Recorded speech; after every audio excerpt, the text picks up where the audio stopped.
की 3 कन्याएं हुई। प्रियव्रत उत्तानपाद 2 बालक हुए हैं। मनु महाराज की कन्या जो देवहूति है उसका लग्न कर्दम ऋषि के साथ हुआ था। कर्दम ऋषि के यहाँ कपिल भगवान प्रकट हुए थे। कपिल महामुनि ने माता को सुंदर उपदेश दिया था। विदुर जी ने प्रश्न किया है, कपिल नारायण की कथा सुनने की बहुत इच्छा है। सुखदेव जी महाराज परीक्षित राजा को मैत्रेय स्वामी विदुर जी को यह कथा सुनाते हैं। जुष्टं बताद्याखिल सत्वराशे सांसिध्यमक्ष्णोस्तव दर्शनान्न यद्दर्शनं जन्मभिरीड्य सद्भिः आशासते योगिनो योगरूढ़ा। जीव जब लायक होता है तब भगवान दर्शन देते। जीव लायक नहीं है इसलिए भगवान दर्शन नहीं देते। ऐसा कौन पिता है जिसको अपने पुत्र को देखने की इच्छा न हो? पुत्र बहुत नालायक होवे तो बाप को उसका मुख देखने की इच्छा नहीं होती। कर्दम ऋषि ने सरस्वती नदी के किनारे बहुत वर्ष तक तपस्या की। तपस्या उनकी सफल हुई। चतुर्भुज नारायण कर्दम ऋषि के सन्मुख प्रकट हुए। कर्दम ऋषि को प्रत्यक्ष भगवान का दर्शन हुआ। श्री कृष्ण दर्शन से आंख सफल हो। श्री कृष्ण चरण को स्पर्श करने से त्वगिंद्रिय सफल हो। आप किसी मानव को स्पर्श करते हो आपको सुख होता है। जिस शरीर में मलमूत्र भरा है ऐसे शरीर को स्पर्श करने से मानव सुख समझता है। भगवान के श्रीअंग में मल नहीं है, मूत्र नहीं है, रुधिर नहीं है, हड्डी नहीं है। भगवान नारायण का श्रीअंग आनंदमय है। जो भगवान को स्पर्श करता है, इंद्रियों का जब ब्रह्म संबंध होता है तभी इंद्रिया सफल है। श्री कृष्ण दर्शन से आंख सफल होती। भगवान के चरण को स्पर्श करने से त्वगिंद्रिय सफल हो। भगवान का दर्शन करने के बाद जो भगवान के पास संसार का सुख मांगता है वह अज्ञानी है। संसार का सुख तो पशु पक्षियों को भी मिलता है। पशु पक्षियों में पति पत्नी होते हैं। भगवान के पास कभी लौकिक सुख मांगना नहीं। जो भगवान के पास लौकिक सुख मांगता है वो भगवान के स्वरूप को जानता ही। कर्दम ऋषि ने स्तुति में कहा है, मैं ऐसा बोलता हूं, मैं क्या करूं? मेरे पिताजी की आज्ञा हुई है लग्न कर। लग्न करने की इच्छा से मैंने यह तपस्या की है, मेरे को लग्न करना। मैं काम पत्नी नहीं मांगता, मैं धर्म पत्नी मांगता हूं। हमारे ऋषियों ने स्त्री को भक्ति का साधन माना। स्त्री भोग के लिए नहीं है, स्त्री भक्ति के लिए।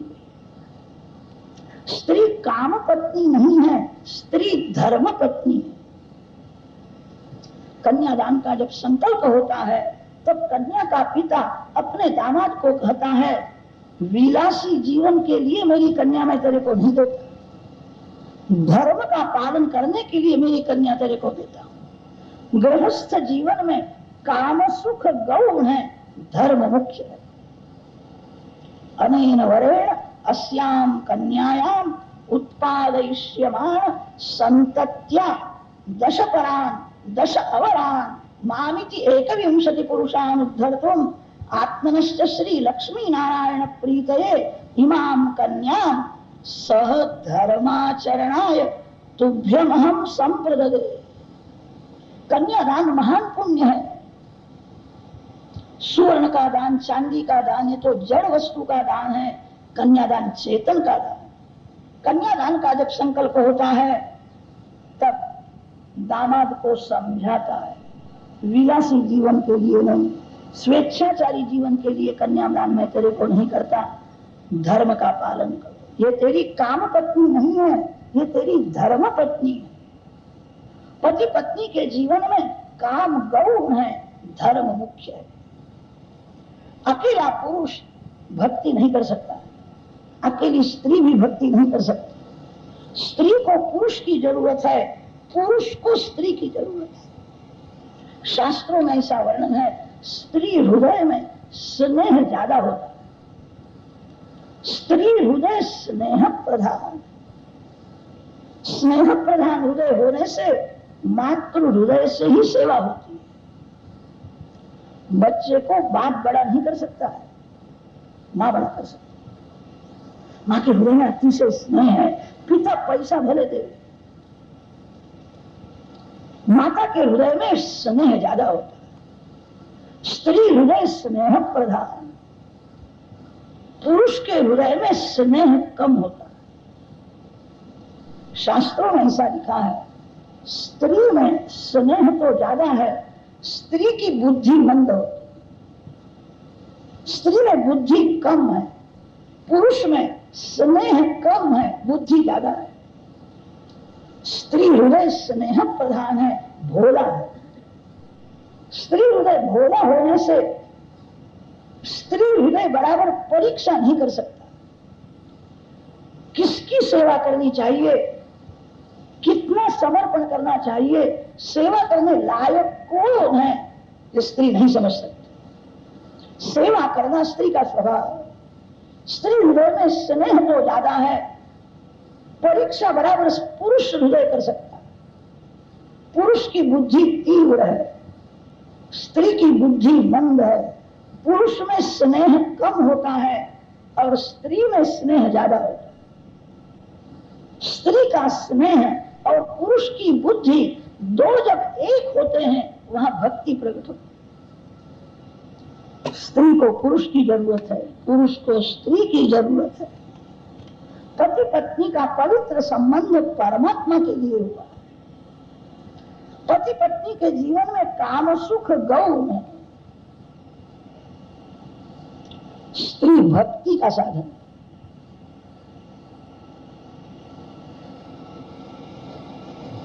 कर्दम ऋषि ने कहा है, ऐसी कन्या के साथ मेरा लग्न होवे कि जो मेरे को भक्ति में साथ दे, जो मेरे को पाप करने से रोके। स्त्री लायक हो तो अपने पति को सुधार सकती है, स्त्री लायक न होवे तो पति उसको नहीं सुधार सकता। मेरे को लग्न करने की तो इच्छा है, मेरी ऐसी भावना है, मैं स्त्री का संग नहीं मांगता, मैं घर में सत्संग मांगता हूं। घर में मेरे को सत्संग मिले, मेरे को पाप करने से रोके, मेरे को भक्ति में साथ दे। मैं धर्म पत्नी मांगता हूं, कृपा करो। भगवान ने स्मित हास्य किया और कहा, मनु महाराज की कन्या देवहूति अति सुंदर है, बहुत लायक है, देवहूति के साथ लग्न करो। तेरा गृहस्थ आश्रम जगत को आदर्श रूप होगा। मनु महाराज को चिंता हुई, कन्या बड़ी हो गई, अब मेरे को उसका लग्न करना है। मनु महाराज एक दिन चिंता में बैठे थे।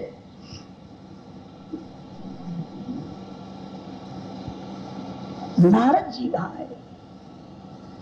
नारद जी ने कुशल समाचार पूछा है, आज चिंता में बैठे। मनु महाराज ने कहा, गृहस्थ का जीवन ही ऐसा है, गृहस्थाश्रम चिंता का ही घर है। गृहस्थ को प्रभु में विश्वास न हो, भगवान में प्रेम न हो, तो गृहस्थ का बहुत सा जीवन चिंता में ही जाता है। संतान की चिंता और संपत्ति की चिंता, जो मिला है उसको संभालना है, चिंता है, और ज्यादा कमाना है। पुत्र की चिंता होती है, कन्या की चिंता होती है, पुत्र परीक्षा में पास होवे, वो चिंता माता पिता को होती है। परीक्षा में पास होने के बाद भी माता पिता की चिंता का अंत नहीं आता है, उसको अच्छी नौकरी मिल जाए तो अच्छा, अच्छी नौकरी मिल गई तो भी चिंता रहती है, अभी उसका लग्न नहीं होता है, लग्न हो जाए तो अच्छा, लग्न हुआ तो भी चिंता का अंत आया नहीं, बहुत दिन हुए अभी बच्चा नहीं होता है, उसके यहाँ बालक हो, प्रभु में विश्वास न हो तो गृहस्थ का सभी जीवन चिंता में ही पूरा हो जाता है। कन्याओं की बहुत चिंता होती है, कन्या को अच्छा घर मिले, कन्या सुखी हो जाए, कन्या बड़ी हुई है, उसका लग्न करना है। नारद जी ने देवहूति के हाथ की रेखाएं देखी है और रेखा देखने पर नारद जी समझ गए ये राजा की कन्या है, इसका योग ऐसा है ये कोई राजा की रानी होने वाली नहीं है, ये कोई महान ऋषि की पत्नी होने वाली, राजा की रानी नहीं होगी।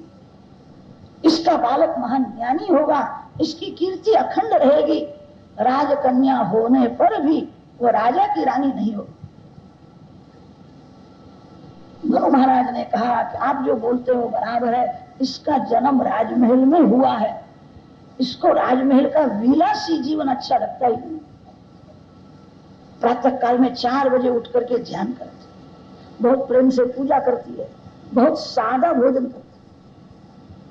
राजमहल का विलासी जीवन उसको अच्छा लगता ही नहीं।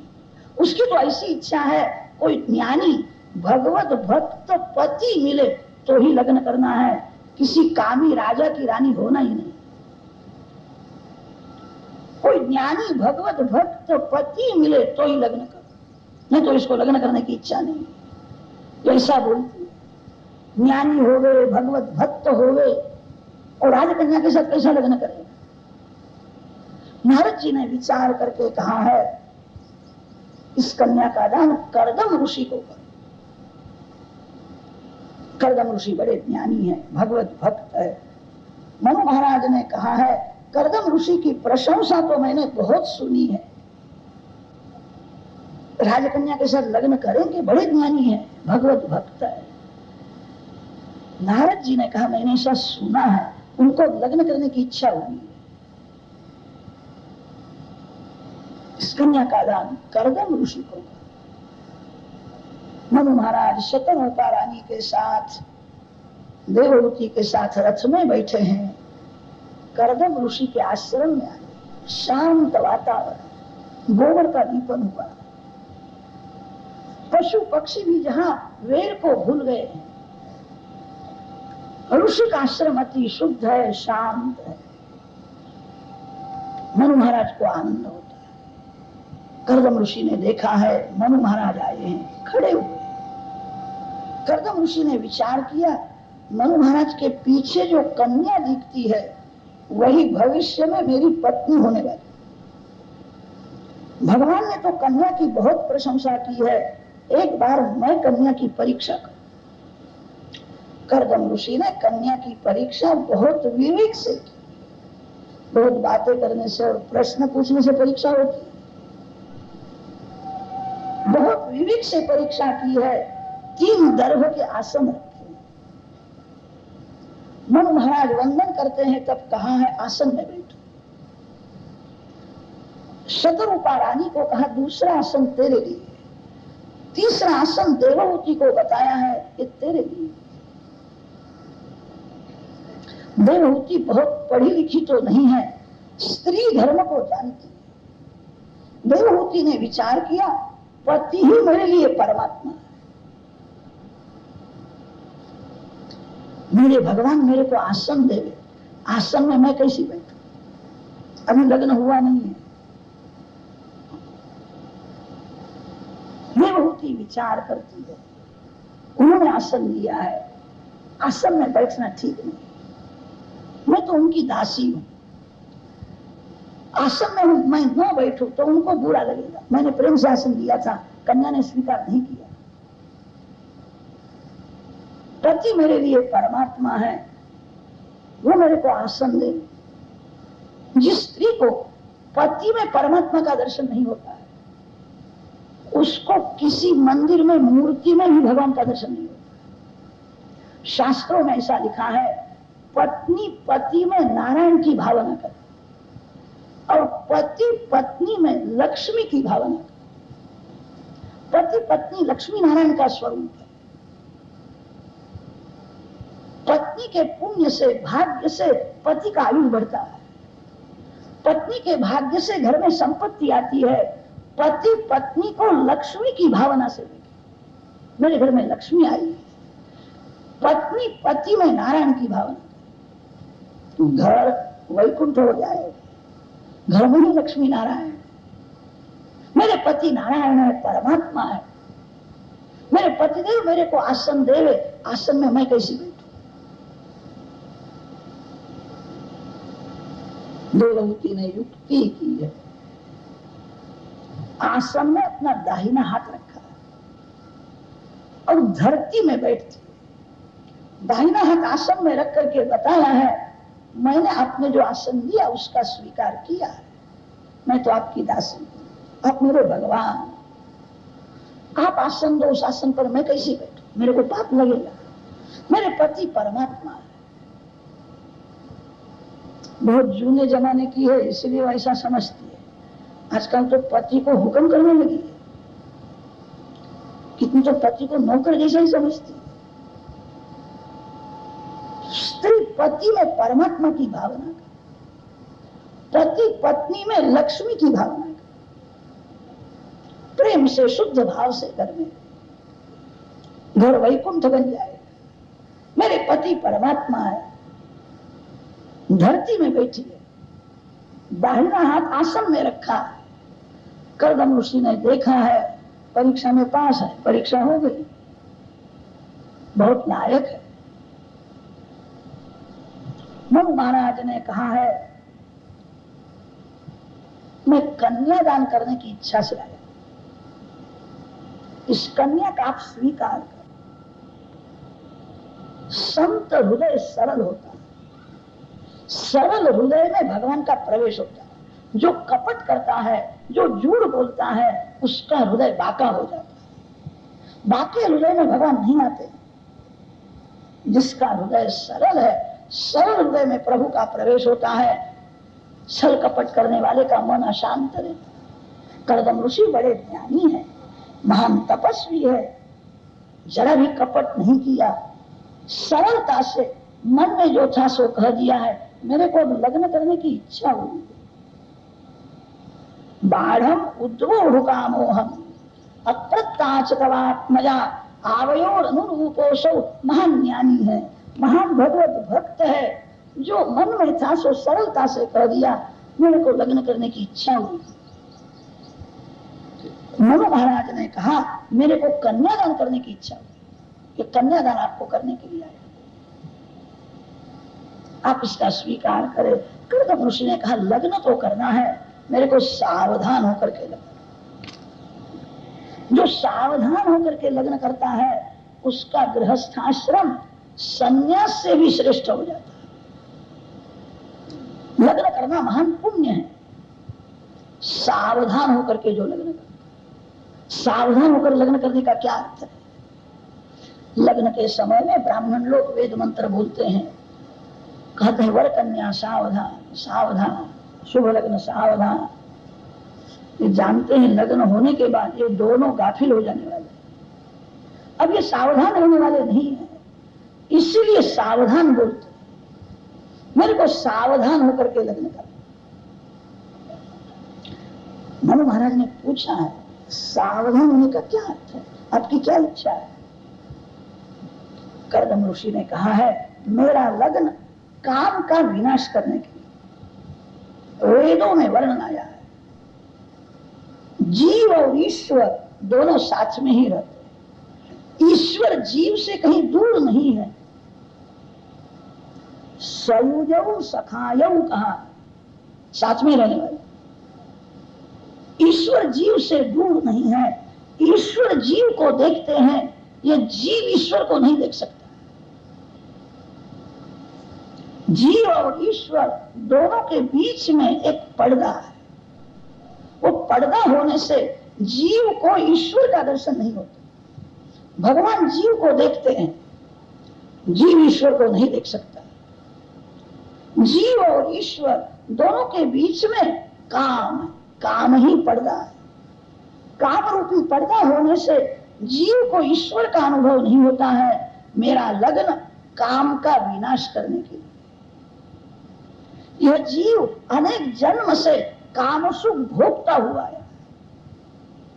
यह शरीर ही काममय है। इसीलिए काम को छोड़ना बड़ा कठिन है। माता पिता के मन में काम वासना जागृत हुई तभी शरीर का जन्म होगा। शरीर के मूल में ही काम है, काम शरीर को नहीं छोड़ता है। मेरा लग्न काम का विनाश करने के लिए, धर्म की मर्यादा में रहूंगा, विवेक से काम सुख भोग करके मेरे को काम का नाश करना। मेरा भोग भोग के लिए नहीं है, त्याग के लिए। काम त्याग करना है, काम त्याग करना बड़ा कठिन है। विवेक से मैं काम सुख भोगूंगा, काम सुख भोग करके मैं काम का त्याग करने की इच्छा रखती। मेरा लग्न काम का विनाश करने के लिए। मेरे को भगवान के चरण में जाना है।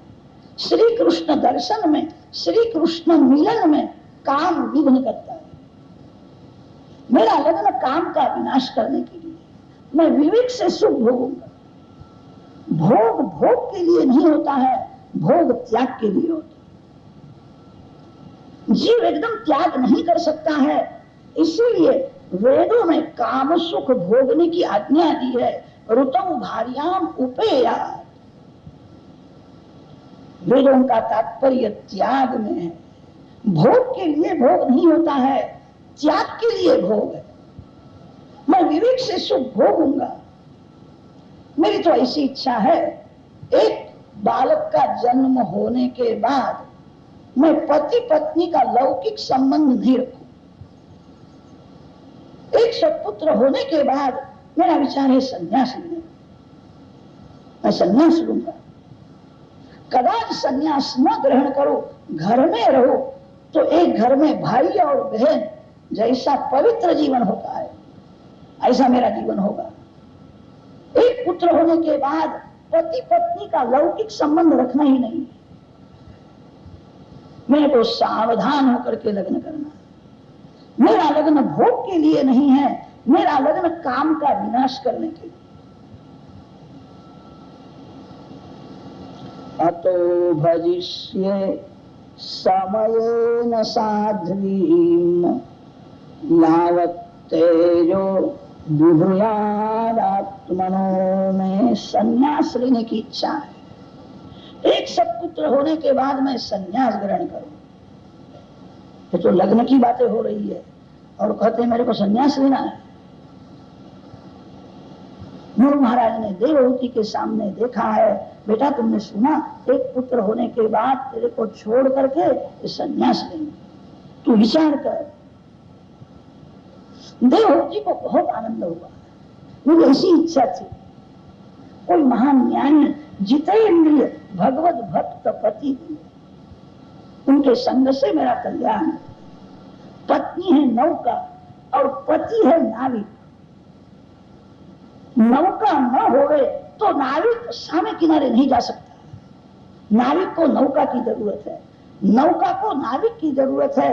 पति पत्नी का पवित्र संबंध संसार सागर तरने के लिए, डूबने के लिए नहीं है। प्रभु के चरण में जाना है, संसार सागर के पार जाना है। मेरे पतिदेव जो बोलते हैं मेरे को बहुत अच्छा लगता है। एक सत्पुत्र होने के बाद वो संन्यास ग्रहण करने की इच्छा रखते हैं, योग्य है। मेरे पतिदेव संन्यास ग्रहण करेंगे, मैं भी सन्यासी के जैसा ही जीवन मेरा होगा। मैं ध्यान करूंगी, मैं जप करूंगी। मेरी ऐसी इच्छा नहीं है मेरे पति मेरे अधीन, मेरे में आश्रय बने। एक सत्पुत्र होने के बाद उनको संन्यास लेने की इच्छा है, ये योग्य है। हमारा दोनों का संबंध संसार सागर तरने के लिए है, समुद्र में डूबने के लिए पति पत्नी का संबंध नहीं है। संसार समुद्र है। देवहूति की इच्छा थी कोई ज्ञानी भगवत भक्त पति एक सत्पुत्र होने के बाद वो संन्यास ग्रहण करे, यही योग्य। पति पत्नी की वर कन्या की सम्मति है, फिर तो विधि पूर्वक लग्न किया, कन्यादान किया है, वर कन्या को अनेक आशीर्वाद दिए, वस्त्र आभूषण दिए। मनु महाराज अपने घर में गए।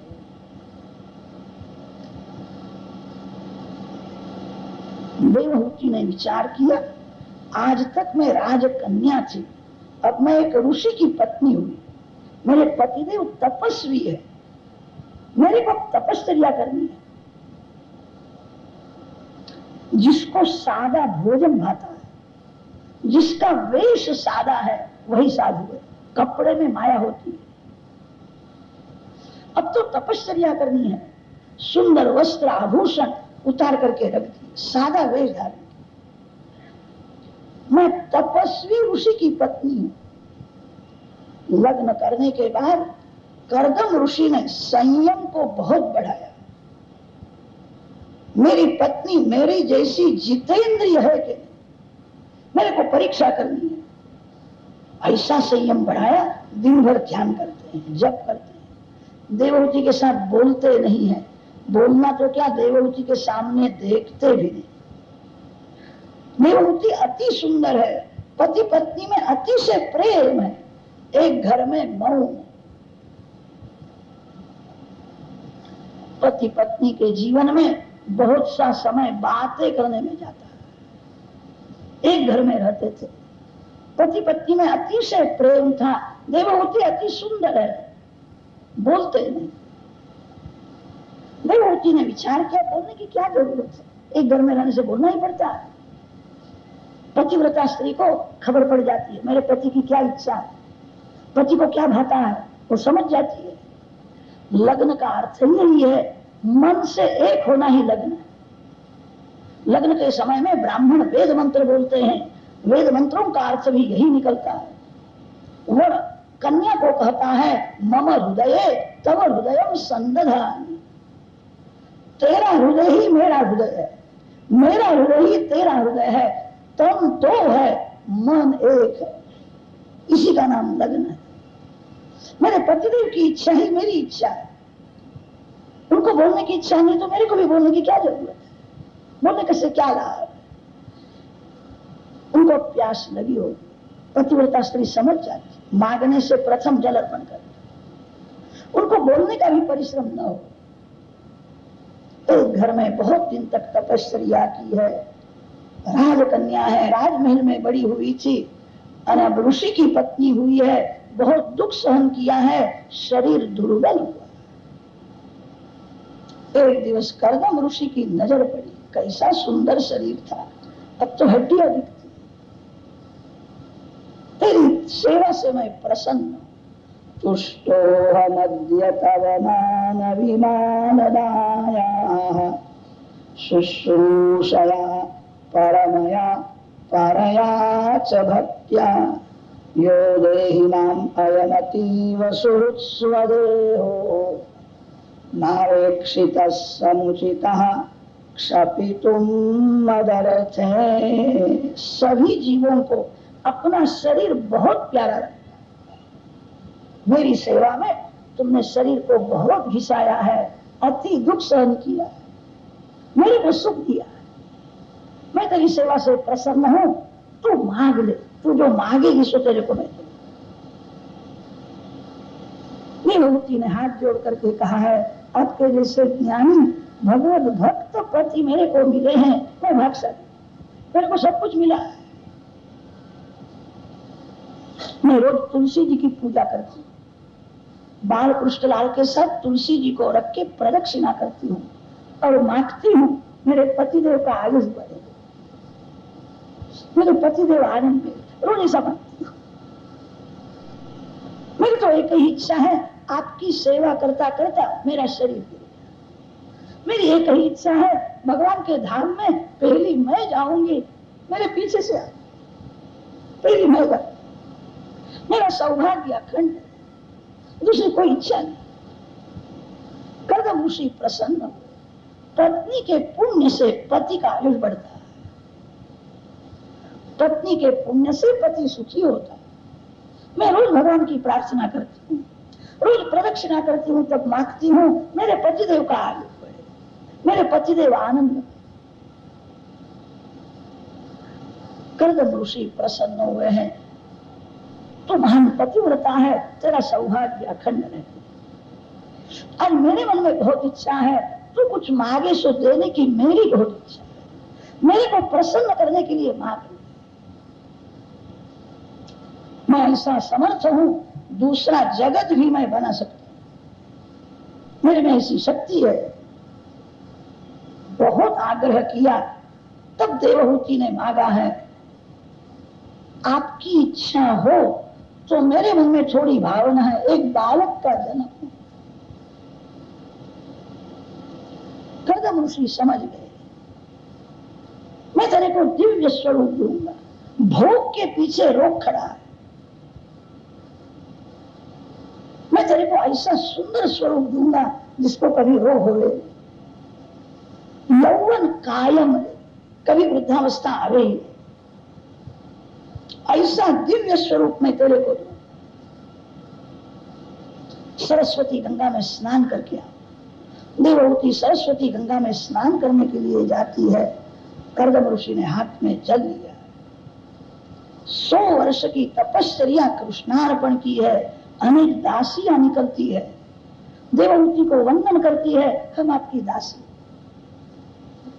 देवहूति को मांगलिक स्नान कराती, जहां स्नान कराया है काया बदलती है, अति सुंदर स्वरूप की प्राप्ति है। दासी देवहूति को श्रृंगारती है। उसी समय कर्दम ऋषि ने संकल्प किया है, कामदेव के जैसे अति सुंदर कर्दम ऋषि हुए। एक विमान बनाया है, जिस विमान में देवहूति के साथ कर्दम ऋषि विराजमान विहार करते हैं। इस अध्याय में श्रृंगार का वर्णन बहुत किया है। संतों की ऐसी आज्ञा है, वक्ता कभी श्रृंगार की कथा न करे।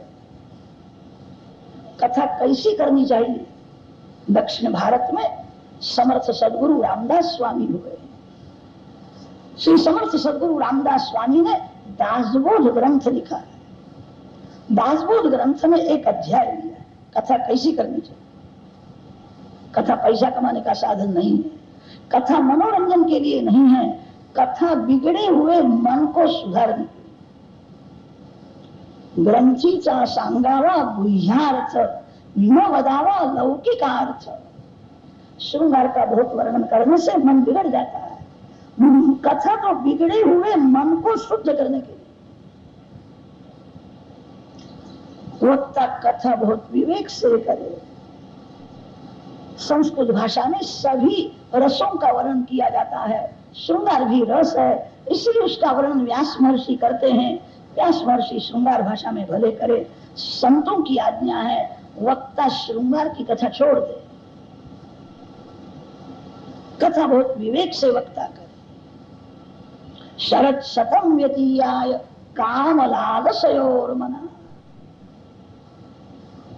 कथा शांत भाव से, कथा ऐसी करे, कथा सुनने के बाद संसार के लौकिक सुख में अरुचि हो और प्रभु में प्रेम हो, यह ध्यान में रख के कथा करनी। कितने लोग तो ऐसा समझते हैं महाराज कथा में बहुत हंसावे और हंसे तो कथा बहुत अच्छी है। कथा हंसने के लिए, बहुत हंसना अच्छा नहीं। जो बहुत हंसता है वो रोने की तैयारी करता है, अति हंसना अच्छा नहीं। जो बहुत हंसता है उसका मन बिगड़ता है। कथा में हास्य रस गौण, श्रृंगार गौण है। व्यास महर्षि संस्कृत भाषा में वर्णन करते हैं, सभी रसों का वर्णन भागवत में है, श्रृंगार भी रस है। वक्ता विवेक से कथा करे।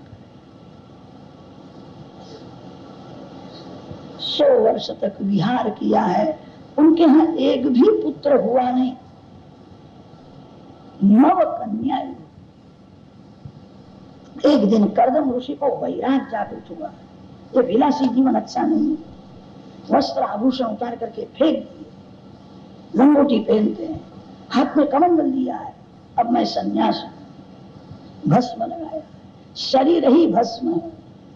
राजा का शरीर होवे के रंग का शरीर हो, एक दिन शरीर भस्म होने वाला है। भस्मांतम शरीर, मानव शरीर का थोड़ा विचार करे तो भी वैराग हो, एक दिन शरीर स्मशान में जाएगा। शरीर स्मशान में जाने वाला है, कभी भूलना नहीं। स्मशान ज्ञान भूमि है, शिव स्मशान वासी है। ज्ञानी होने के लिए स्मशान में रहने की जरूरत नहीं है। दिवस में 2-4 बार याद कर, जिस शरीर को सुख देने के लिए मैं पाप करता हूं, ये शरीर क्या है? शरीर भस्म है, एक दिन भस्म होने वाला है। स्मशान में जाना है, भूलना नहीं। स्मशान का स्मरण रखने से वैराग होता है। भस्म लगाया, मैं अब संन्यास लूंगा। देवहूति को भय लगता है, अब मेरा त्याग करेंगे, संन्यास लेने वाला। देवहूति ने कहा है, आपके संन्यास में मैं विघ्न नहीं करूं, आपका कल्याण वो मेरा कल्याण। आप थोड़ी बात मेरी सुनो। कभी कभी वैराग का आवेश आ जाता है। आवेश में कर्दम ऋषि ने कहा है, आज तक तेरी बातें मैंने बहुत सुनी, अब तेरी बात सुनना नहीं। मैंने तेरे पिता को कहा था मैं संन्यास लूंगा। देवहूति ने कहा है, आप ऐसा बोले थे, एक सत्पुत्र होने के बाद मैं संन्यास लूंगा, ऐसा आप बोले थे। ये तो 9 कन्याएं हुई है, अभी पुत्र हुआ नहीं है। पुत्र होना ही चाहिए, ऐसा मेरा दुराग्रह है। पुत्र होवे के न हो, ये 9 कन्याओं का लग्न करो, फिर आप संन्यास लो। आप संन्यास लोगे तो कन्याओं का लग्न कौन करे? आपकी प्रतिज्ञा तो ऐसी थी, एक पुत्र होने के बाद मैं संन्यास लूंगा। अभी पुत्र हुआ नहीं है, पुत्र होना ही चाहिए, ऐसा मैं दुराग्रह नहीं करता। पुत्र होवे के न हो, इन कन्याओं का लग्न, फिर संन्यास ग्रहण। तब ऋषि विचार करते हैं, मेरे को भगवान ने कहा था तेरे घर में पुत्र रूप से मैं अवतार धारण करूंगा, अभी भगवान क्यों नहीं आते? कर्दम ऋषि समझ गए हैं, मैंने तपश्चर्या छोड़ दी, मैं अति विलासी हो गया। अति विलासी लोगों से तो भगवान भी दूर है। अति विलासी लोगों का संग मन को बिगाड़ता है। विलासी लोगों के संग में मन को पवित्र रखना बड़ा कठिन है। विलासी लोगों का संग वासना को बढ़ाता है, वासना बढ़ जाती। मेरा यह विलासी जीवन अब भगवान को अच्छा नहीं लगता, यह जीवन अच्छा नहीं है। देवहूति को कहा है, मेरे को विलासी जीवन की घृणा हो गई। देवहूति ने कहा, आपको जिससे घृणा है उससे मेरे को भी घृणा है। ये विलासी जीवन अच्छा ही नहीं, सादा जीवन अच्छा है। विलासी जीवन की समाप्ति हो गई, पवित्र जीवन का आरंभ हो। दिन भर ध्यान करते हैं, जप करते हैं, अतिशय भूख लगती है तब पति पत्नी एक बार फल खाते हैं। अनेक वर्ष तक तपस्या की है, देवहूति के पेट में गर्भ रहा, देवहूति के मुख में तेज दिखता है, मेरे भगवान इसके पेट में आए। 9 मास परिपूर्ण हुए। आज संतों को आनंद हुआ। आप कभी कुंभ मेले में गए होंगे, प्रयागराज में कुंभ मेला होता है, हरिद्वार में कुंभ मेला होता है, लाखों साधु संत आते हैं, नागे संत भी आते हैं, निरंजनी अखाड़ा, निर्वाणी अखाड़ा, एक एक अखाड़े में 1000-1000 साधु होते हैं। संतों के अखाड़े में कपिल महामुनि की पूजा होती है। सभी विरक्त साधु सन्यासी महात्मा कपिल महामुनि को गुरुदेव मानते, हमारे गुरुदेव आने वाले हैं। आज संतों को अतिशय आनंद हो। परम पवित्र कार्तिक मास, कृष्ण पक्ष, पंचमी तिथि, बुधवार, मध्याह्न काल में कपिल नारायण भगवान की जय। कपिल महामुनि का प्रागट्य हुआ है। कपिल महामुनि का दर्शन करने के लिए ब्रह्मादि देव आए। कपिल महामुनि के चरण में कमल का चिन्ह दिखता है, स्वस्तिक का चिन्ह दिखता है। ये नारायण का अवतार हुआ है। तेरा गृहस्थाश्रम सफल हुआ, भगवान तेरे यहाँ पुत्र रूप से आए। गृहस्थाश्रम में पति पत्नी सावधान होकर के भक्ति करे तो भगवान उनके यहाँ पुत्र रूप से आते। तेरा गृहस्थाश्रम सफल हुआ है, तो आज परमात्मा का भी पिता हुआ है। यह बालक माँ का उद्धार करे। अब तेरे को संन्यास लेने की इच्छा हो तो संन्यास ले सकता है। कर्दम ऋषि ने कहा संन्यास लेने की इच्छा तो है, या नव कन्याओं का लग्न करने की चिंता बहुत है। अरे तेरे घर में भगवान आए हैं, तेरी सभी चिंता भगवान को है। आप जिस देव की प्रेम से पूजा करते हो, जिस देव के नाम का जप आप करते हो, उस देव को आपकी सभी चिंता है। ब्रह्मा जी जब आए थे तब ब्रह्मा जी के साथ में नव ऋषि आए थे। ब्रह्मा जी ने पूछा है तेरे घर में कन्याएं कितनी है? कि महाराज मेरे घर में 9 कन्याएं हैं। ये 9 दामाद तेरे घर बिना निमंत्रण आए हैं। एक एक को एक एक कन्या का दान करो और दूध भात की पंगत हो गए, लगन हो गया। लग्न में सात्विकता होनी चाहिए, वर कन्या को अच्छे संस्कार मिले। लग्न में धर्म मुख्य है, काम गौण है। बहुत से लोगों का पैसा लग्न में बहुत जाता है, बहुत से लोगों का पैसा पत्थर में बहुत जाता है, बहुत से लोगों का पैसा खाने में बहुत जाता है। पैसा लक्ष्मी का स्वरूप है। पैसा का विवेक से सदुपयोग करो। पैसा का दुरुपयोग करने पर लक्ष्मी शाप देती है। लक्ष्मी उपयोग के लिए है, लक्ष्मी उपभोग के लिए नहीं है। लग्न में सादाई होनी चाहिए।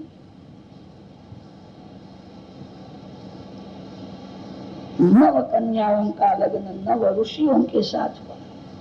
मरीचि ऋषि को कला नाम की कन्या दी है, अथर्वा ऋषि को शांति नाम की कन्या दी है, अत्रि ऋषि का लगन अनसुया जी के साथ हुआ है, अरुंधति का दान वशिष्ठ ऋषि को किया है। ये कर्दम ऋषि की 9 कन्याएं हैं, कपिल भगवान की 9 बहनें हैं। 9 ऋषियों के साथ 9 कन्याओं का लगन हुआ। पति के घर में गई। कर्दम ऋषि को अब चिंता रही। धीरे धीरे कपिल महामुनि बड़े हुए हैं। कपिल देव को कहा है आप आज्ञा करो तो संन्यास लेना। मेरे को ऐसा लगता है अब जीवन थोड़ा है, शरीर बहुत दिन अब नहीं रहेगा, संन्यास लेने की इच्छा है। कपिल देव ने कहा पिताजी आपका विचार बहुत योग्य है, संन्यास ग्रहण करो। मैं आपको क्या कहूँ, इतना ही कहता हूँ, संन्यास लेने के बाद कभी मेरी माँ का स्मरण मत करो। घर को भूल जाओ, पत्नी को भूल जाओ। सर्व का त्याग ही संन्यास है। संन्यास का जब विधि होता है तब बोलना पड़ता है परमात्मा के लिए संसार के सर्व सुख का मैं त्याग करता हूं। संन्यास का विधि बराबर हो गए तो विधि देखने वाले को भी वैराग हो जाता है। जिस दिन संन्यास लेना होता है उस दिन 108 बार गंगा जी में स्नान करना पड़ता है। अंतिम स्नान करे तब लंगोटी जनोई गंगा जी में छोड़ करके नग्न बाहर आना। कुटुंब के जो लोग बैठे हो सभी भगवान के स्वरूप है, ऐसा समझ करके सबको साष्टांग प्रणाम करना। अब आपका मेरा संबंध पूरा हुआ है। पत्नी होवे तो पत्नी में मातृभाव रख करके पत्नी को भी प्रणाम कर, तेरा मेरा संबंध पूरा हुआ है। उस समय पत्नी पतिदेव के हाथ में लंगोटी देवे। आपको वस्त्र की जरूरत नहीं है, आप वासना रहित शुद्ध हो। जगत में नग्न रहना अच्छा नहीं है, लोक लज्जा के लिए ये लंगोटी दे।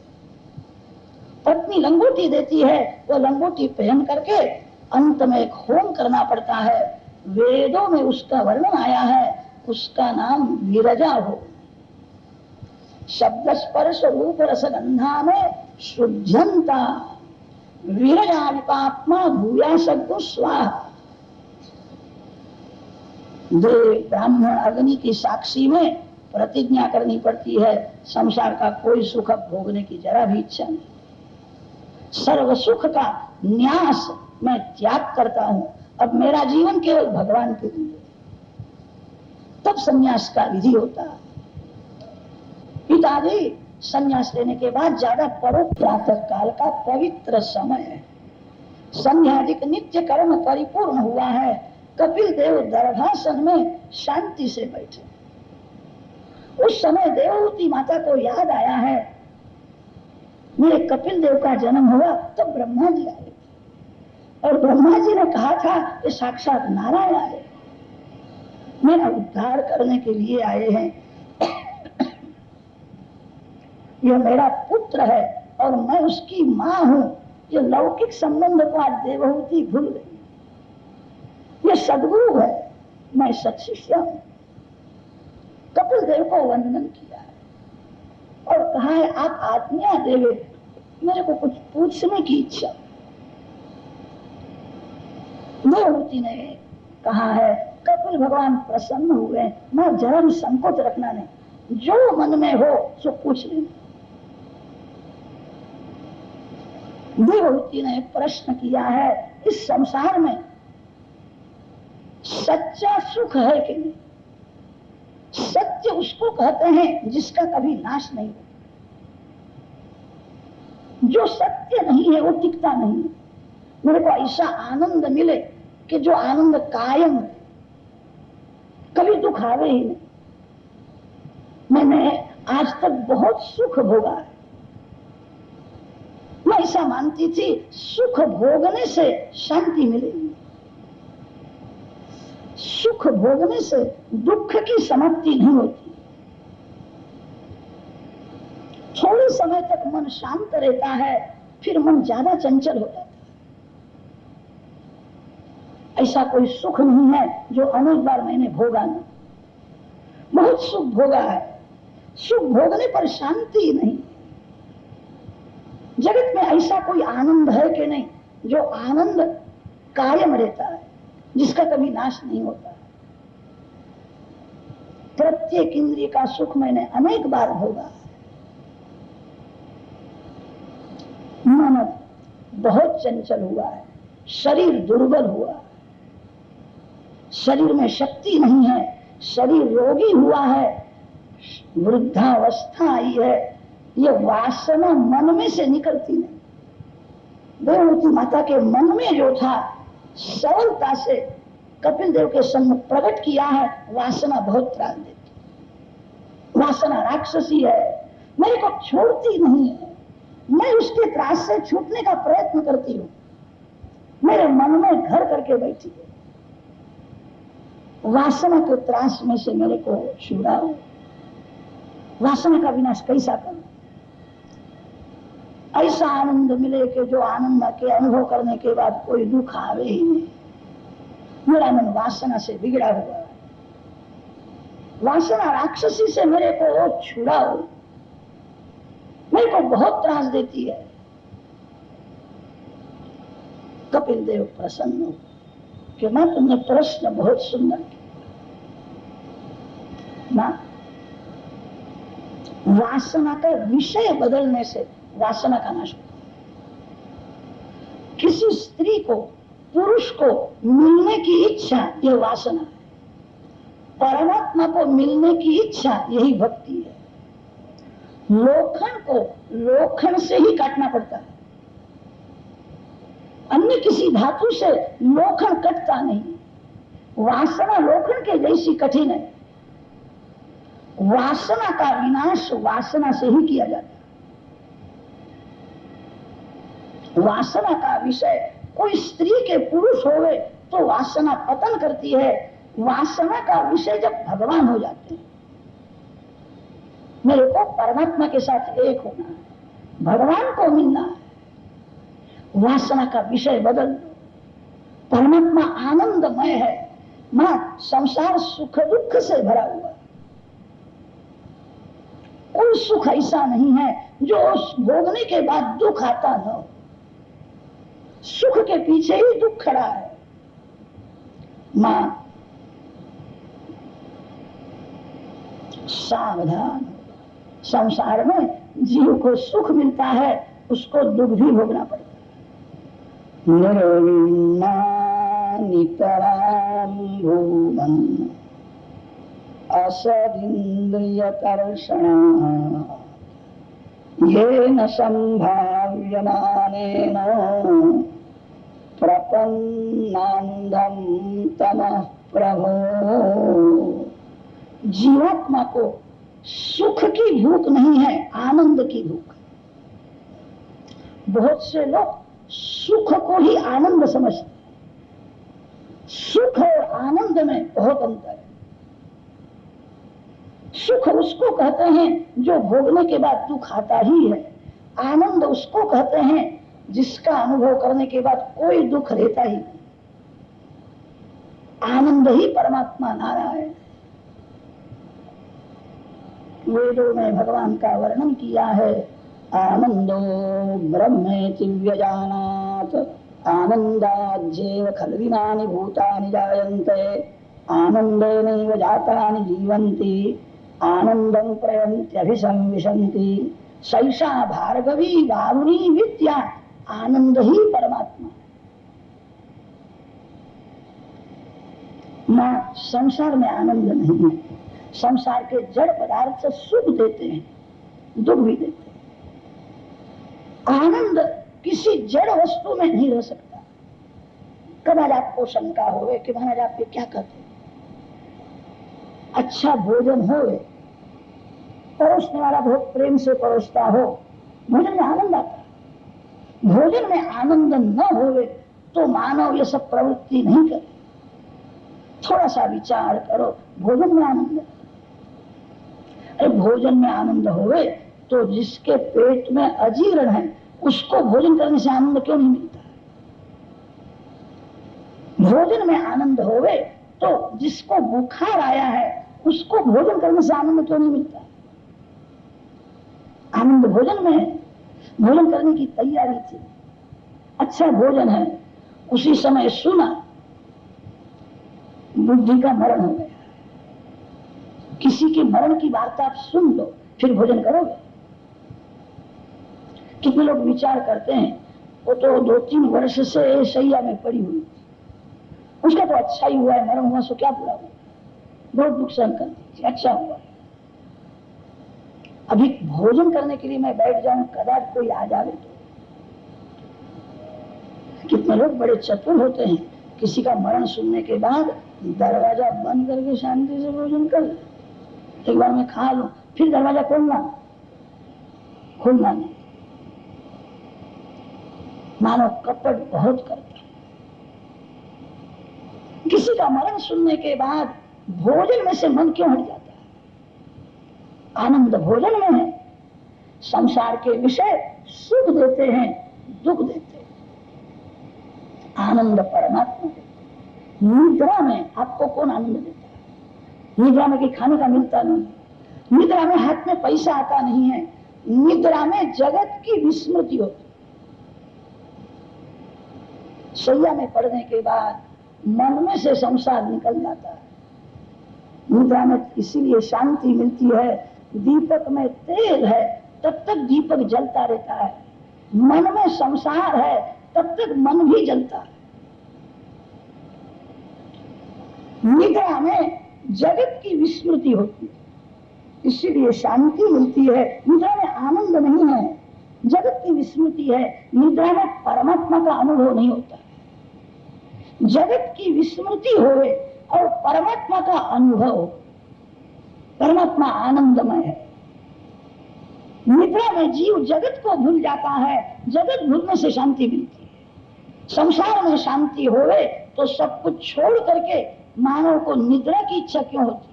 बड़ा राजा है, उसको राजमहल में शांति नहीं मिलती है। राजमहल को जब भूल जाता है उसको निद्रा आती है, तब शांति मिलती है। बहुत से लोग तो निद्रा के लिए गोली खाने लगे। मां संसार सुख दुख से भरा हुआ। जो जगत को भूल जाता है, जो मेरे नारायण के स्वरूप में तन्मय होता है, उसी के दुख की समाप्ति होती है, उसी को आनंदमय परमात्मा का अनुभव होता है। जीव किसी जीव को मिलता है तब सुख होता है। जीव जब ईश्वर को मिलता है कैसा आनंद होता है? मां बिगड़े हुए मन को सुधारने के लिए ही मानव का जन्म। ये मन बहुत बिगड़ा है, इसीलिए दुख होता है। मन खड्डे में ही जाता है, मन पानी के जैसा है। पानी ऊपर से नीचे गिरता है, खड्डे में जाता है। पानी कभी ऊपर चढ़ता नहीं है, मन भी कभी ऊपर नहीं जाता है। संसार वृक्ष के मूल परमात्मा ऊपर है, मन जाता है नीचे, दुख बढ़ता है। पानी को यंत्र का संग होवे तो पानी ऊपर भी चढ़ता है। यंत्र के संग से जिस प्रकार पानी ऊपर चढ़ता है, मंत्र का संग करने से मन परमात्मा के चरण में जाता है। भगवान है, भगवान दिखते नहीं है। भगवान ने जगत में अपने स्वरूप को छिपाया है, भगवान ने नाम को प्रकट रखा है। मन को जो भगवान के नाम में रखता है, मंत्र के साथ जो मैत्री करता है, उसका मन भगवान के चरण में जाता है। ऊर्ध्व मूलम अधशाखम, संसार वृक्ष का मूल परमात्मा ऊपर है, मन नीचे जाता है। यंत्र का संग होने से जिस प्रकार पानी ऊपर चढ़ता है, मंत्र के साथ प्रीति करने से, मंत्र में मन को स्थिर करने से, मंत्र के आधार से मन भी भगवान के चरण में जाता है। मंत्र में मन को रखो, भगवान का दर्शन करने की, प्रभु को मिलने की इच्छा रखो। मां सत्संग करने से बिगड़ा हुआ मन सुधरता है।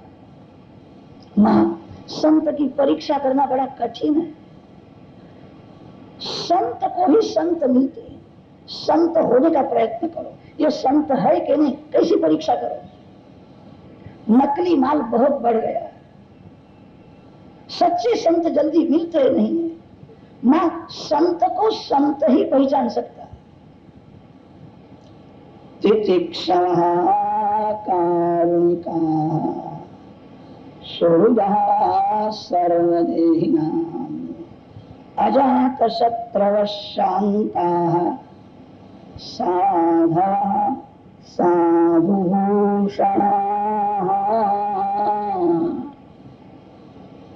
संत की परीक्षा जाति से नहीं होती, किसी भी जाति में संत हो सकता है। ऐसी कोई जात नहीं है जिस जाति में संत हुए न हो। संत की परीक्षा कपड़े से नहीं होती। संत की परीक्षा बहुत व्याख्यान करने से भी नहीं होती है। जो विद्वान है, जो बहुत पढ़ा व्याख्यान करता है। संत की परीक्षा आंख से और मन से होती है। संत की आंख भगवान में स्थिर होती है। संत का मन शांत रहता है। संत अतिशय सहन करते हैं। सुख दुख, मान अपमान, लाभ हानि, विषम परिस्थिति में जिसका मन शांत रहता है, अनुकूल परिस्थिति में शांति रखे, वो शांति सच्ची नहीं। प्रतिकूल परिस्थिति में जिसका मन शांत है, कोई गाली देता है, कोई तिरस्कार करता है, कोई विपत्ति आई देता है, मन शांत है। संत अपने मन को भगवान से दूर नहीं जाने देते। जो अपने मन को भगवान में, भगवान के नाम में रखता है, उसके शांति का भंग नहीं होता। तब कहीं भी जावे, मन को भगवान से दूर मत जाने दो। आपका मन जहां है वहीं आप हो। वैष्णव वह है जिसका मन गोकुल वृंदावन में ही रहता है। आपका तन जहां है वहां आप नहीं हो, आपका मन जहां है वहां आप। संत अपने मन को भगवान के चरण में रखते हैं, भगवान के नाम में रखते हैं, भगवान के धाम में रखते हैं। कैसा भी सुख दुख मान अपमान का प्रसंग आवे, उनके मन पर असर नहीं होता। तुकाराम महाराज के चरित्र में लिखा है। होली का दिवस था, बहुत से दुर्जन गधे को लेकर के महाराज के पास आए। दुर्जन क्या न करे। तुकाराम महाराज अति सरल, अति शांत, उनका कोई अपराध नहीं था। दुर्जन लोग को गधे को लेकर के आए हैं और कहा है आपको इस गधे के ऊपर बैठा करके जुलूस निकालना। महाराज का कोई अपराध नहीं था। महाराज ने विचार किया मैं ना बोलूं तो ये लोग जबरदस्ती करेंगे। आज प्रभु की ऐसी इच्छा, गधे के ऊपर बैठाया। दुर्जन का स्वभाव है, दुर्जन क्या न करे, महाराज के शांति का भंग होगा। महाराज शांत है। तुकाराम महाराज ने जीवन में एक ही बार चमत्कार किया है। उनके जीवन में बहुत से चमत्कार हुए हैं, वो सभी चमत्कार भगवान ने किए हैं। संत चमत्कार नहीं करते, चमत्कार जादूगर करता है। जिसको ऐसी इच्छा है मेरी प्रसिद्धि हो, मेरे को लोग धन देवे, मान देवे, वह चमत्कार करता है। सच्चे संत कभी चमत्कार नहीं करते, चमत्कार जादूगर करता है। महाराज ने जीवन में एक बार चमत्कार किया। महाराज को गधे के ऊपर बैठाया है, जुलूस निकला है। महाराज के पत्नी को कहा तेरे पति का जुलूस निकला है। उसको लेकर के गए, वो रोने लगे। वो बहुत व्याकुल हो, मेरे पतिदेव का कोई अपराध नहीं है। और जब बहुत रोने लगी तब महाराज को दया आई। महाराज ने पत्नी को कहा है रोना नहीं, मैं दिन भर विट्ठलनाथ जी की भक्ति करता हूँ। विट्ठलनाथ जी ने आज मेरे को गरुड़ के ऊपर बैठाया। ये गधा कहाँ है? सभी को गधा दिखता था। महाराज ने उस दिन ऐसी लीला की, पत्नी को ऐसा लगता है मेरे भगवान ने पतिदेव को गरुड़ के ऊपर बैठाया। विट्ठलनाथ जी महाराज अपने गले में से पुष्प की माला उतारते हैं और तुकाराम महाराज को मेरे को भगवान ने गरुड़ के ऊपर, गधे के ऊपर बैठाया। महाराज के शांति का भंग हुआ नहीं। अति दुख में, प्रतिकूल परिस्थिति में जिसका मन शांत रहे वह संत है। संत अपने मन को ईश्वर से दूर नहीं जाने देते, इसीलिए संसार के सुख दुख की असर उनके मन ऊपर नहीं होती। संत अतिशय सहन करते हैं। मां संत उसको कहते हैं जो बुद्धिपूर्वक संसार सुख का त्याग करता है। बहुत सुख भोगा, सुख भोगने से शांति मिली नहीं है, अब कोई सुख भोगना ही नहीं। बुद्धिपूर्वक समझ करके जो त्याग करता है एक दिन छोड़ना तो पड़ेगा ही। समझ करके न छोड़े काल धक्का मारेगा, तब छोड़ना ही पड़ेगा, तब बहुत दुख होगा। जो समझ करके लौकिक सुख का त्याग करता है मां वह संत है। मां संतों को मौन प्रिय होता है, उनको ज्यादा बोलने की इच्छा नहीं होती। कदाच बोले तो भगवत वार्ता करते हैं। लौकिक बातें संतों को अच्छी नहीं लगती। लौकिक बातें सुनने में जिसको मजा आती है समझना चाहिए ईश्वर से बहुत दूर है। संतों को मौन प्रिय होता है, बोलते हैं तब भगवत वार्ता ही करते हैं। संतों के सत्संग में कृष्ण कथा सुनने का प्रसंग आता है। बारंबार कृष्ण कथा सुनने से श्री कृष्ण में श्रद्धा होती है। श्रद्धा से कोई श्री कृष्ण की सेवा पूजा करे तो धीरे धीरे श्रद्धा ही आसक्ति बनती है। भगवान के सौंदर्य में आंख और मन जब आसक्त होता है, मेरे भगवान बहुत सुंदर है। श्रद्धा से सेवा स्मरण जो करता है धीरे धीरे भगवान में आसक्ति होती है। भगवत स्वरूप में, भगवान के नाम में जब आसक्ति होती है तो बराबर भक्ति का आरंभ होता है। आसक्ति पूर्वक जो भक्ति करता है वो भक्ति प्रेम लक्षणा भक्ति बन जाती है। प्रभु में प्रेम होता है, संसार का सभी सुख तुच्छ लगता है। श्री कृष्ण में जब प्रेम होता है तब वासना का विनाश होता है। साधारण ज्ञान से, साधारण भक्ति से वासना का विनाश नहीं होता। वासना का विनाश करने के लिए तीव्र भक्ति की जरूरत है। वासना का विनाश होने पर जीव को आनंद का अनुभव होता है। जगत की उत्पत्ति कैसी होती है, स्थिति कैसी होती है, वो कथा आई है। माता देवहूति को ध्यान करने की आज्ञा दी है। मां संसार का ध्यान करने से ही मन बिगड़ा है। संसार का ध्यान छोड़ो, नारायण का ध्यान करो। भगवान के एक एक अंग का ध्यान बताया है। ध्यान में जीव जब देह को भी भूल जाता है, देह संबंध जब छूटता है तब ब्रह्म संबंध होता है।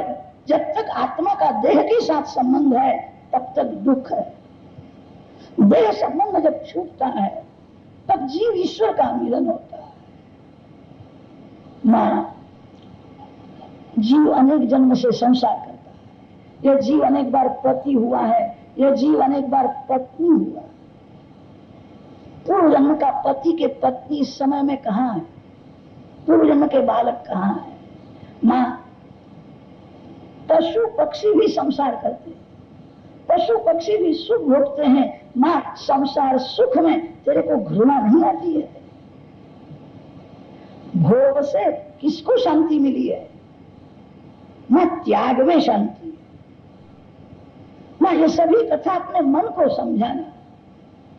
आत्मा गुरु है, मन शिष्य है।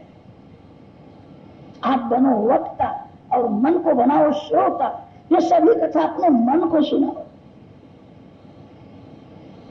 माता देवहूति को समझाया है, मां, मन से ही बंधन है, मन से ही मुक्ति होती है।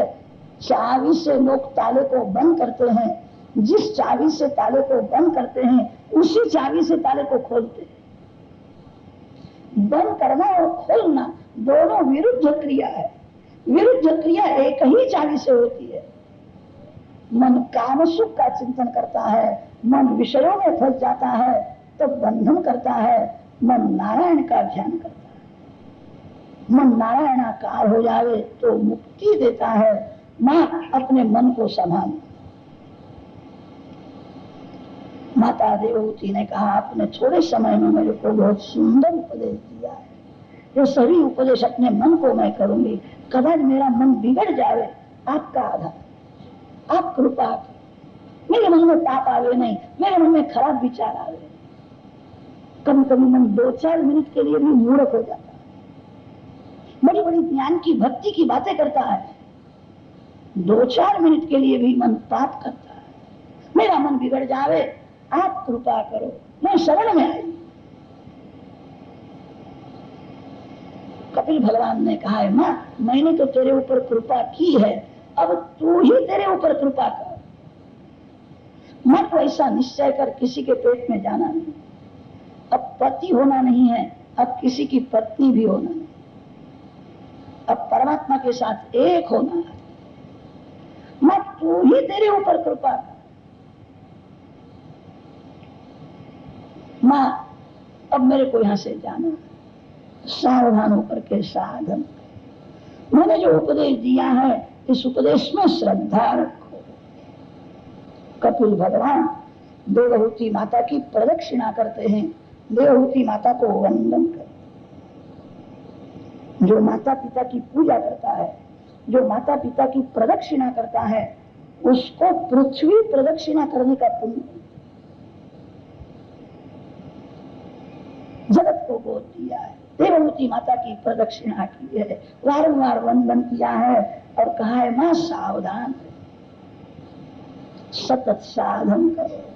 मां, माया सभी को त्रास देती है, जो गाफिल होता है उसको माया त्रास देती है। सावधान होकर के जो भक्ति करता है। कपिल महामुनि माता देवहूति को वंदन करके वहां से गंगा सागर संगम तीर्थ में गए। गंगा जी और समुद्र का जहाँ संगम हुआ है, कलकत्ते से आगे जाओ तो यह गंगा सागर संगम तीर्थ। शास्त्रों में श्री गंगा माँ का महिमा बहुत बहुत वर्णन। समुद्र जिस नदी को मिलता है उस नदी के जल को खारा बना देता है। गंगा सागर संगम में श्री गंगा मैया खारे समुद्र को मीठा बना देती है। 3 मील 4 मील तक खारा समुद्र गंगा जी के स्पर्श से मधुर हो जाता है। गंगा सागर संगम तीर्थ में कपिल महामुनि विराजमान, ऋषियों को सांख्य योग का उपदेश किया है। देवहूति माता त्रिकाल सरस्वती गंगा में स्नान करती है, आदि नारायण परमात्मा का ध्यान करती है।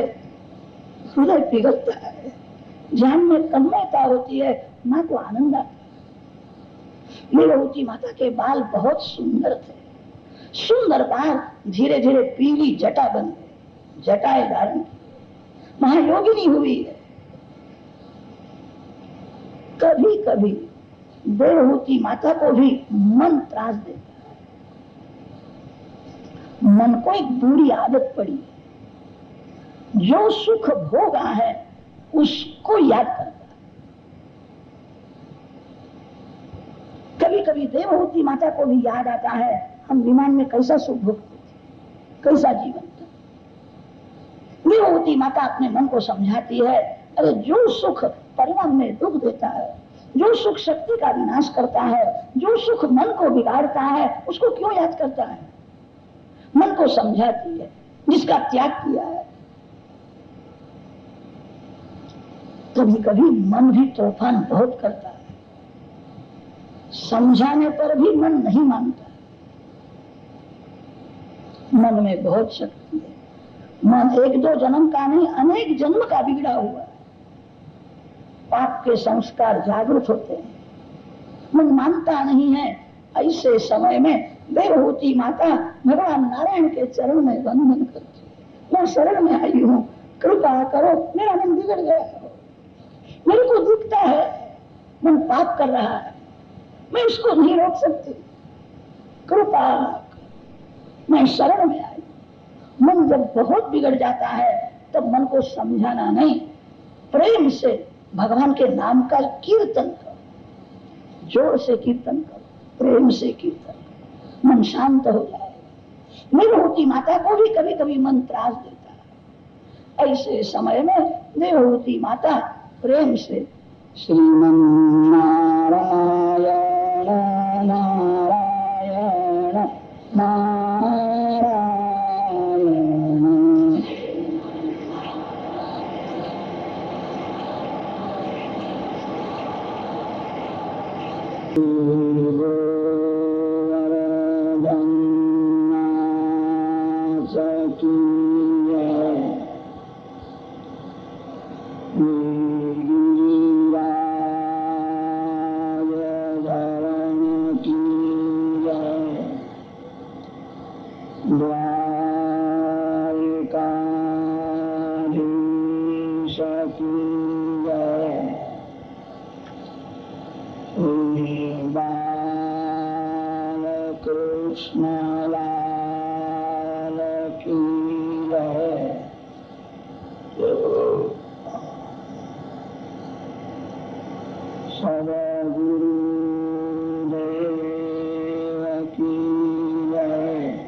श्री कृष्ण के हृदय में तप का निवास है। तप को ही भगवान का हृदय माना।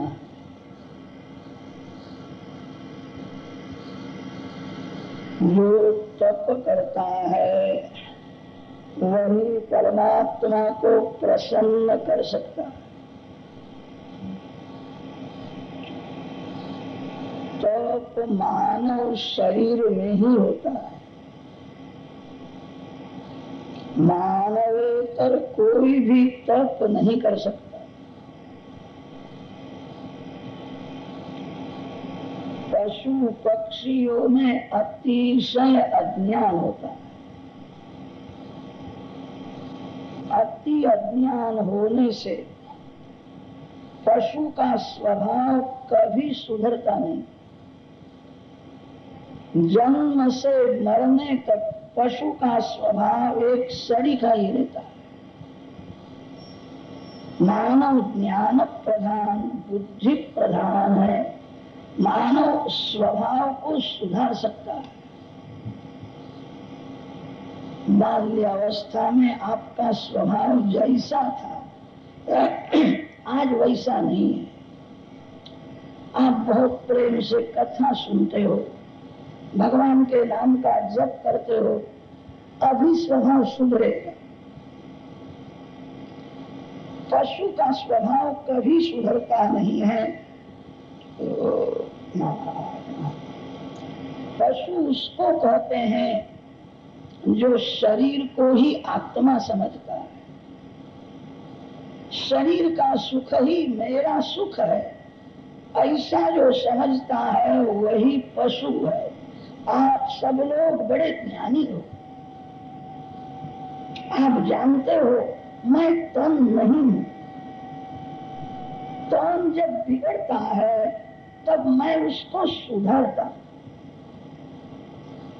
मानव को ज्ञान है मैं मन नहीं हूं।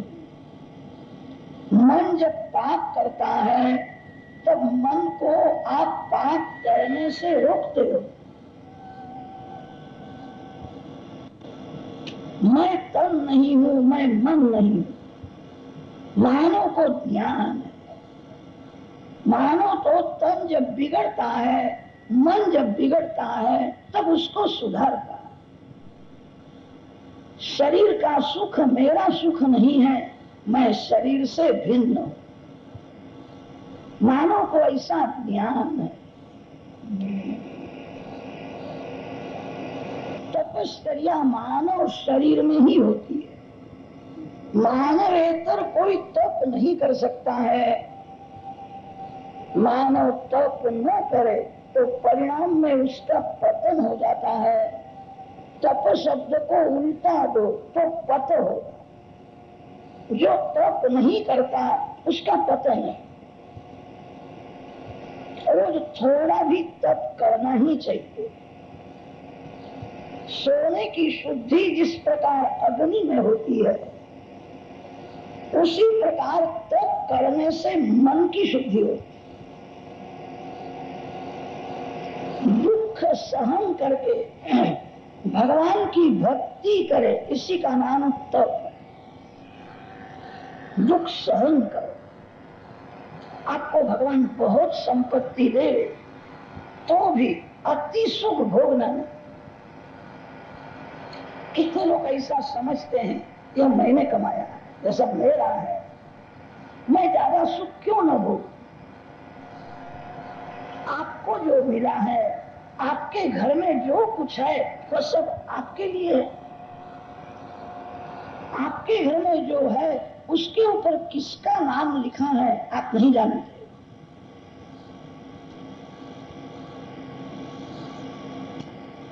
आपके पेट में जो जाता है उतना ही आपका।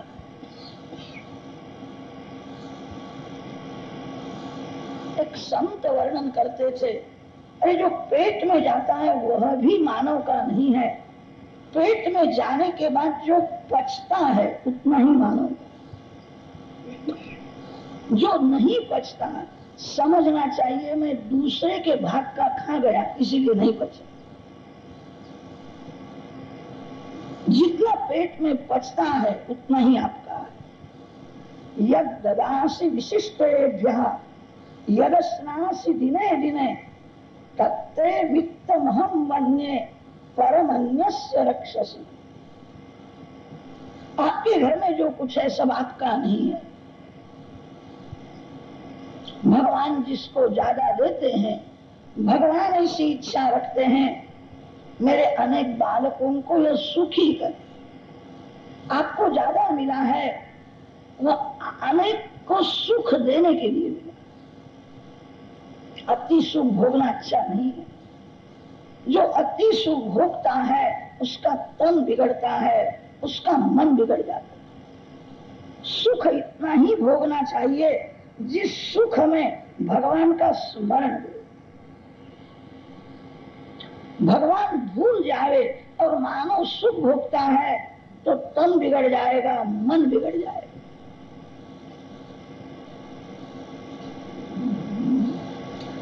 इस शरीर से भगवान की भक्ति होती है, इसीलिए इस शरीर को थोड़ा सुख देने की जरूरत है। तन को विवेक से सुख दो, अति सुख देने से शरीर बिगड़ जाएगा।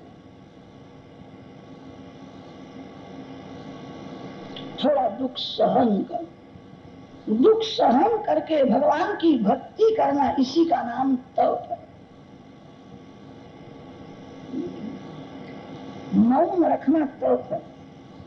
भूख और प्यास सहन करना तप है। कोई भी तप करना हो तो थोड़ा भी दुख सहन करना ही होगा। दुख सहन किए बिना तप नहीं होता। गीता जी में भगवान श्री कृष्ण ने अर्जुन को एक तप बताया। ऐसा तप बताया है, एक पैसे का खर्च नहीं, जरा भी दुख सहन करना नहीं, और आपको अतिशय पुण्य मिले, आपका कल्याण हो, ऐसा एक तप बताया है। अर्जुन, सर्व में सद्भाव रखना। भाव संशुद्धिरित्येतत् तपो मानसमुच्यते। सद्भाव ही बड़ा तप है।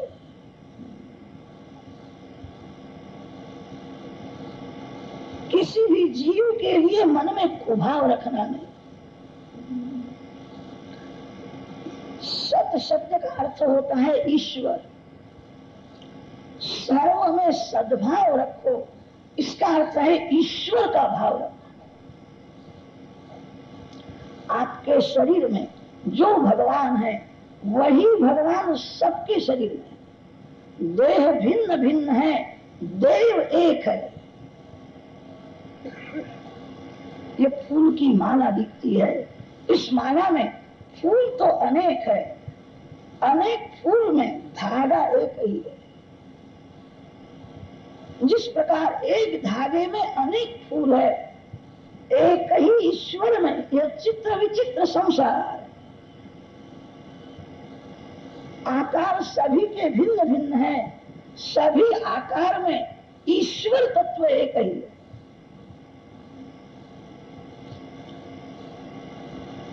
आपको भगवान का दर्शन करने की इच्छा है, बाहर के आकार को क्यों देखते हो? प्रत्येक आकार में भगवान मिले हुए, प्रत्येक आकार में भगवान का दर्शन करो। भगवान मिले हुए हैं, इसीलिए बाहर का आकार सुंदर लगता है। आकार को जो सुंदर समझता है उसी के मन में विकार आता है। सुंदर भगवान है। भगवान विराजमान होने से जगत में सौंदर्य का भास होता है। सभी में सद्भाव रखो। सनातन धर्म में क्रिया को बहुत महत्व नहीं दिया है। क्रिया करने वाले के हृदय में भाव कैसा है, भाव मुख्य है, क्रिया गौण है। बहुत से लोग भगवान की सेवा पूजा करने के बाद हाथ जोड़ करके प्रार्थना करते हैं, हे भगवान कृपा करो, मेरे बालकों को सुखी करो, मेरे बालकों को सुखी रखो, ऐसी कोई प्रार्थना करे वो योग्य है। कितने लोग तो भगवान को ऐसा भी कहते हैं, मेरे बच्चों को सुखी रखना, मेरा जो शत्रु है उसका सत्यानाश हो जाए ऐसा करना। ये ठीक नहीं, आपका कोई शत्रु नहीं। भागवत की कथा सुनते हो, आज से एक ऐसा निश्चय करो, इस संसार में कोई मेरा शत्रु नहीं, किसी ने मेरा बिगाड़ा नहीं है, किसी ने मेरा नुकसान किया नहीं है, किसी ने मेरे को दुख दिया नहीं है, मेरे दुख का कारण मेरा पाप है।